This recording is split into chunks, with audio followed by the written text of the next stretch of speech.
This is problem 4.67 on page 203. The problem statement simply says determine the reactions at B and D when lowercase b is 60 millimeters. The mechanism looks like the following. There's a pivot point up at the ceiling at point D and a semicircle, well, a quarter circle member that measures, looks like 75 millimeters. My drawing's not very good. This tip should be down here at the center of it. 75 millimeter. So this is 75, that's 75 millimeters. And then there's another link that's pivoted here. Pivoted at this point, which I think they gave a name to, but I didn't write it down. Yeah, they called that C. And then the link doesn't have a pivot here. It's all one solid piece and goes down and is pivoted at another ground pivot called B. Now there's a piece that comes off, and these two are connected together. So the vertical and horizontal piece of this, this rod, if you will, is welded together. And the rod actually extends out fairly far where there is an 80 Newton load. Now the spacing between B and C, the horizontal spacing, is 90 millimeters. And the height, that for whatever reason, they gave it the name lowercase b, I guess just to confuse you. It's 60 millimeters, not 600, 60 millimeters. And then there's a spacing between, keep having to move the letter around. There we go. There's a horizontal spacing to the 80 Newton load to B of 250 millimeters. Okay? And we're supposed to determine the reactions at D and B. That's what we care about. There's a couple of ways to approach this problem. You can set up the free body diagram in two different ways. One way makes it more obvious. Maybe I should have set it up that way, but I chose to take the entire mechanism as a free body. So if I draw my free body diagram below this,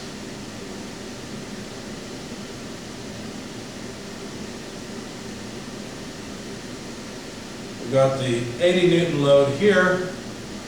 We've got components By, Bx here.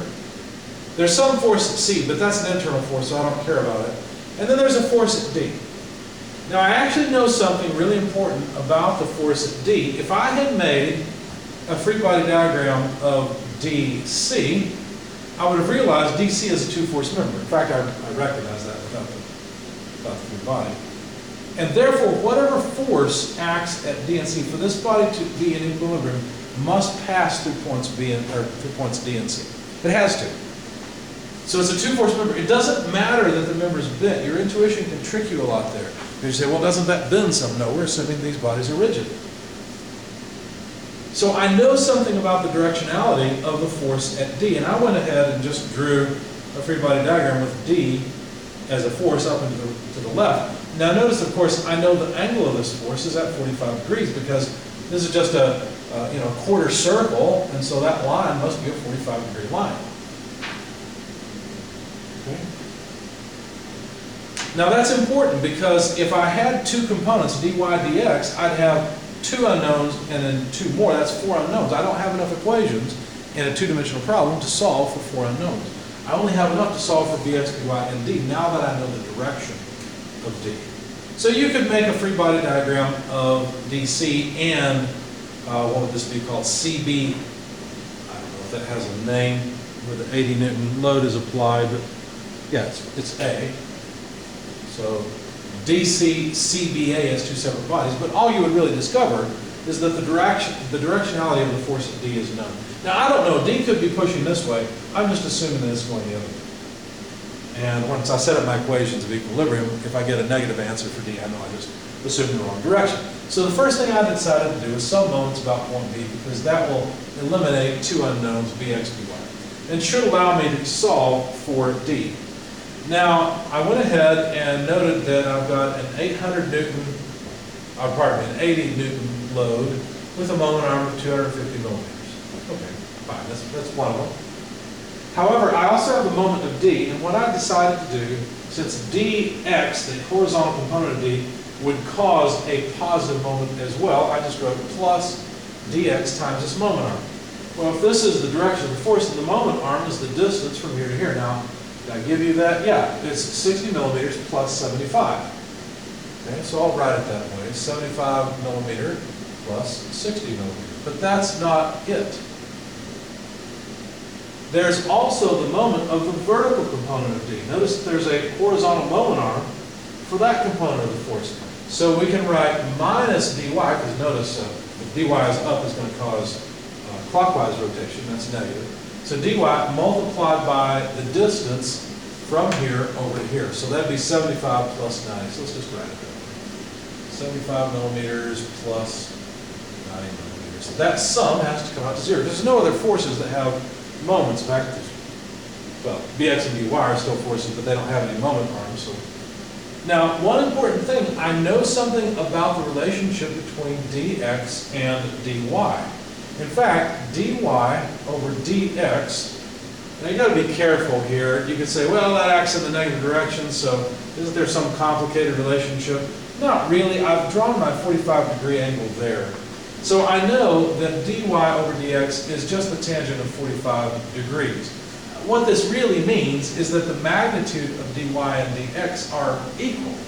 I mean, if it's at a 45-degree angle, then sure, the vertical and horizontal components are equal. Obviously, I've drawn them in a sort of a negative sense, because normally we, put a coordinate system this way, x to the right, y up. But I'm just saying the magnitudes dx and dy are equal to one another. So that makes this equation a little bit simpler, because now dy, dx are not separate unknowns, they are a single unknown. And I can write 80 times 250 plus dx times this sum is 135 minus dx, because dx and dy are the same thing, so substitute. 75 plus 9 is 165. That sum is 0. And now the only unknown is dx. So I went ahead and solved for dx and found that dx, the x component of d, is 666.6 repeating newtons. And that would also be dy. Now, I probably should have gone ahead and said, well, then the magnitude of d is the square root of the sum of the squares, dx squared plus dy squared. And I didn't do that. So whatever it comes out to, that's what it is. Okay? But it just acts up at a 45-degree angle off of horizontal, off of a negative horizontal, I guess, really. So then I decided, okay, now that I've got dx, dy, I can sum forces in the vertical and the horizontal directions. In fact, summing forces in the horizontal direction is trivial. We just have bx and dx, that's it. We have bx minus dx, that sum is 0. Therefore, bx equals dx. Those are the only two horizontal forces here. So I know what bx is equal to. It's 666.6 repeating newtons. Okay? Pretty simple. Now let's sum forces in the vertical directions. Let me get rid of my sum of moments. Summing forces in the vertical direction, well, what do we have? By acts upward, 80 acts downward, and dy acts upward. That sum has to be 0. Therefore, by is equal to 80 minus dy. So what we find is 80 less 666.6 repeating means by equals negative 586.6 repeating newtons. What that really means is that I chose the wrong direction for by. By is actually acting downward. This point is pulling down, which is kind of interesting. Your intuition may not be strong enough to see that right off. Okay, but that's actually what's going on in this case. So now I've got bx and by. We could, of course, calculate the magnitude of b, realizing that it actually points down. That means that the angle of B is down below the horizon. We could figure out what that is, but using this as a y component, that is an x component, but I didn't go that far with it.